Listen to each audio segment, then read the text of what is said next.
I've been playing this game a bunch. I think when I first looked at this game, I thought, ugh, that art looks a little bit, I don't know about it. But now I kind of love it. So, Grant, what are you seeing here as we run around and look at the art style?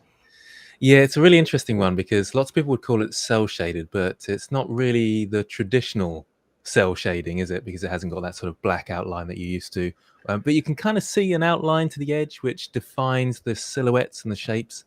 And I think that's the important thing for me with this game. I was having a go at it today, really bad go at it because I think I lasted about 10 seconds or something.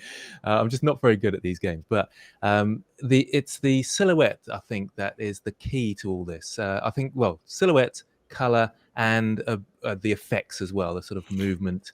What do you mean by silhouette, Grant? Like, what specifically are you talking about?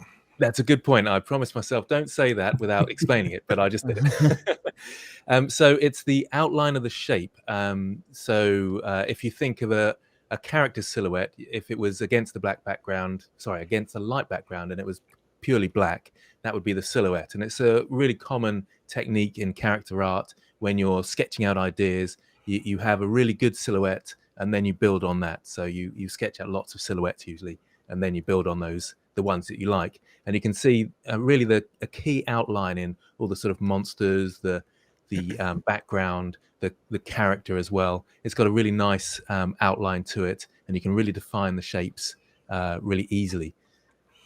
Is silhouette only shape, or does it also include color? No, the silhouette is just shape, but the other important aspect, which you point out quite clearly, is the color that it uses. So you silhouette first and then color, and it's very interesting. This sort of really dull, grim, foggy colors in the background, and then the characters having these vibrant, very saturated colors. Pops. The enemy really pops, doesn't it? Contrasted to the background. Yes, indeed. And I think if you do hit one, I don't know whether you're going to do that, Rick. But I can play the game properly. I'm just trying to do a bit of a demo. But yeah, I will. I'll hit one. But we can see it sort of the glow is sort of a Fresnel glow. That's nice. If anybody, Fresnel, what's Fresnel mean? Fresnel is the sort of the rim light almost to an object. It's a bit more deep than that, but anybody, a sort of blender connoisseur, will know what I mean when I say Fresnel. It's one of those key things that came in 2.8 when we had the principled BSDF shader. Anyway, I'm going off on one there. All the fun words. I don't know what they mean.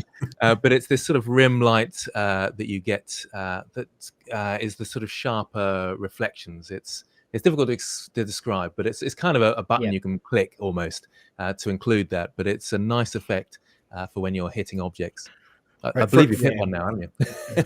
From a game design perspective too, like the feedback to the player to let them know that, hey, you've hit the object with the thing, that's super valuable, because sometimes you don't.